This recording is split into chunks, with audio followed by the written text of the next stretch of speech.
दूसरा मामला जो है वो मोहल्ला क्लिनिक्स का है।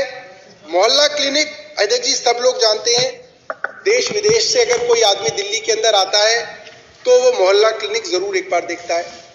तेलंगाना से हो, तमिलनाडु से हो, मध्य प्रदेश हो, महाराष्ट्र हो, ऐसे कई राज्य हैं जहां से अधिकारी, मंत्री, मुख्यमंत्री मोहल्ला क्लिनिक को देखकर अपने अपने राज्य में उसका अनुसरण कर रहे हैं, जो अच्छी बात है। मोहल्ला क्लिनिक जो है वो एक तरीके से पर्याय है आम आदमी पार्टी की दिल्ली मॉडल का। अगर कोई पूछे कि भाई आम आदमी पार्टी का दिल्ली मॉडल क्या है, तो कहेंगे स्कूल, अस्पताल, मोहल्ला क्लिनिक। मोहल्ला क्लिनिक हमेशा आएगा। और ये मोहल्ला क्लिनिक जो है एक तरीके का पॉलिटिकल बदला लेने का एक अखाड़ा बन गया कि जो जांच करानी हो मोहल्ला क्लिनिक पे करा जाए, कहीं पे कुछ रुकवाना हो मोहल्ला क्लिनिक के अंदर रुकवाया गया। अध्यक्ष जी, एमसीडी के चुनाव दिसंबर में हुए दिल्ली में, और इससे 2-3 महीने पहले मोहल्ला क्लिनिक के डॉक्टरों की तनख्वाह देनी बंद कर दी गई। एमसीडी चुनाव से एन पहले मोहल्ला क्लिनिक में जहां पे फ्री टेस्ट होते हैं, जहां पे ज्यादातर लोग इसलिए जाते हैं कि यहां पे फ्री टेस्ट हो जाएंगे, वो टेस्ट करने बंद कर दिए। उसकी जांच कराई हमने, पता चला कि टेस्ट इसलिए बंद हो गए क्योंकि जो कंपनी टेस्ट करती है, जो लेबोरेटरी है प्राइवेट, उनको सरकार ने पैसा देना बंद कर दिया। क्यों बंद कर दिया? कह रहे कि भाई हमने फाइनेंस डिपार्टमेंट से इजाजत मांगी थी, पैसा मांगा था सेकंड इंस्टॉलमेंट का, फाइनेंस ने इंस्टॉलमेंट नहीं दी। डॉक्टरों की तनख्वाह क्यों नहीं दी? डॉक्टरों की तनख्वाह इसलिए नहीं दी क्योंकि फाइनेंस से सेकंड इंस्टॉलमेंट मांगी थी, वो उन्होंने नहीं दी, तो बंद हो गया। अब देखिए ये बड़ा साधारण सी बात है। मैं ईएमआई देता हूं मान लीजिए अपने घर की, तो मेरी एक कैलकुलेशन है, मेरे को हर महीने तनख्वाह मिलेगी, मैं हर महीने ईएमआई दूंगा। ऐसे ही हर विभाग की एक कैलकुलेशन है कि हम एक अपनी इंस्टॉलमेंट मांगेंगे, फर्स्ट मांगेंगे, सेकंड मांगेंगे, थर्ड मांगेंगे, वो इंस्टॉलमेंट आ जाएगी, आप जो है आगे का खर्चा दोगे। फाइनेंस सेक्रेटरी जो है दिल्ली सरकार के मिस्टर आशीष चंद्र वर्मा, उन्होंने इतने बारीकी से षड्यंत्र रचे दिल्ली सरकार के खिलाफ कि जो सेकंड इंस्टॉलमेंट आएगी, जो मांग आएगी, जो डिमांड आएगी, उस सेकंड इंस्टॉलमेंट को किसी ना किसी बात पर रोक लिया जाए। तो यहां पे कैसे रोका? यहां पे उन्होंने कहा कि भाई अब आप अध्यक्ष जी समझिए, 2015 से मोहल्ला क्लिनिक चल रहे हैं दिल्ली के अंदर, हर बार फाइल इंस्टॉलमेंट के लिए जाती है, फाइनेंस से पैसा आ जाता है। मगर 2022 में जब ये फाइल चली और फाइनेंस डिपार्टमेंट में पहुंची तो फाइनेंस ने ऑब्जेक्शन लगाया। पहले तो ये फाइल ही 2 महीने में पहुंची, हेल्थ से घूमती घामती जो है ये फाइनेंस सेक्रेटरी के पास पहुंची, आशीष चंद्र वर्मा जी के पास। और जब उनके पास पहुंची तो उन्होंने कहा कि अरे मोहल्ला क्लिनिक के लिए पैसा चाहिए तुम्हें, मगर इसके अंदर कैबिनेट नोट नहीं है। सोचिए अध्यक्ष जी, 2015 से चल रहा है मोहल्ला क्लिनिक, अब इन्हें 2022 में उसका कैबिनेट नोट चाहिए। और कैबिनेट नोट है तो डाउनलोड कर लो, वो तो सब वेबसाइट पे है। और जितनी भी कैबिनेट होती है उनके अंदर जो भी फैसले होते हैं वो तो बाय डिफॉल्ट फाइनेंस डिपार्टमेंट में हर बार जाते हैं। फाइनेंस डिपार्टमेंट के बिना तो कैबिनेट में कोई नोट ही नहीं आता, और कैबिनेट में पास होने के बाद भी वो फाइनेंस डिपार्टमेंट में उसकी कॉपी जाती है, लॉ में जाती है। आप क्यों मांग रहे हो जो चीज आपके पास है?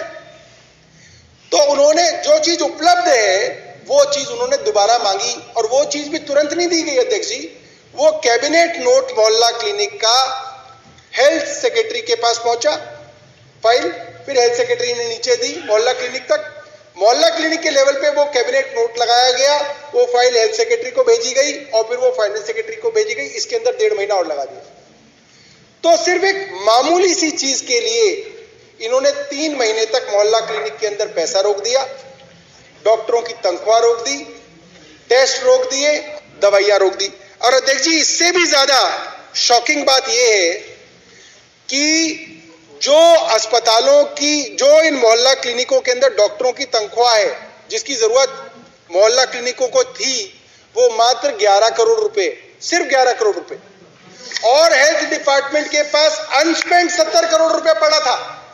ऐसा नहीं था कि हेल्थ डिपार्टमेंट को बेहद जरूरत थी उस पैसे की जो फाइनेंस से मांग रहे थे।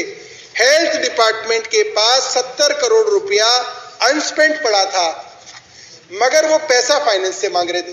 हमने उनसे पूछा भाई तुमने अपना पैसा क्यों नहीं खर्च किया, तुम्हारे पास 70 करोड़ पड़ा था।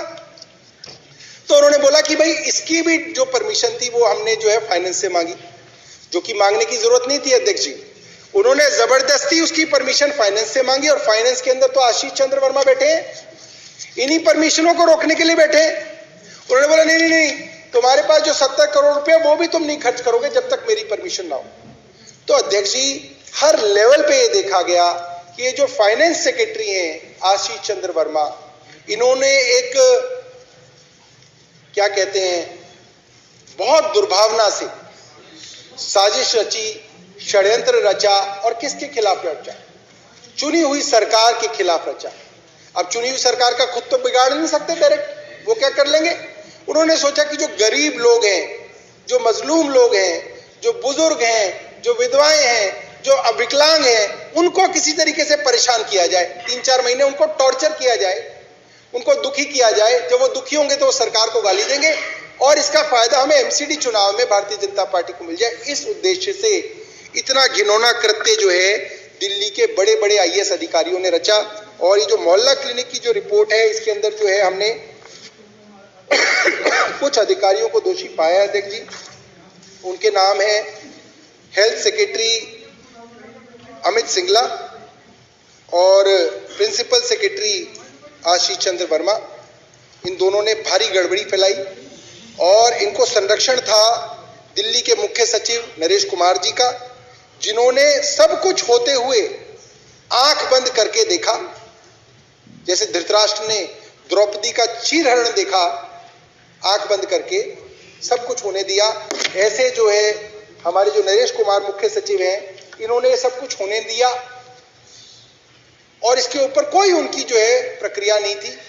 उनको हमने 3 दर्जन अखबार की क्लिपिंग्स दिखाई कि ये छप रही है, अक्टूबर से अब तक आपने ये नहीं पढ़ी, और उन्होंने ऐसे दिखाया कि जैसे अखबार में छपी नहीं। तो हमने उनको भी इसके अंदर जो है दोषी माना है, और हमने केंद्र सरकार के मिनिस्ट्री ऑफ होम अफेयर्स और जो राष्ट्रपति महोदय हैं उनसे भी सिफारिश की है कि इन दोनों मामलों में अध्यक्ष जी, चाहे मोहल्ला क्लिनिक का हो चाहे पेंशन का हो, जो उपराज्यपाल महोदय है उनकी भूमिका बहुत संदिग्ध पाई गई है। अफसरों ने हमें कमेटी के अंदर, जब हमने वो जो कॉन्फिडेंशियल क्लॉज है उसको इस्तेमाल करते हुए अफसरों से बात की, तो उसके अंदर अफसरों ने साफ लफ्जों के अंदर ये बात कही हमें कि जो मुख्य सचिव हैं नरेश कुमार, इन्होंने हमें डराया धमकाया, और उपराज्यपाल महोदय के नाम से डराया धमकाया गया हमको कि अगर तुमने दिल्ली सरकार के काम नहीं रोके तो एलजी साहब के आदेश है, तुम्हारे साथ ठीक नहीं होगा।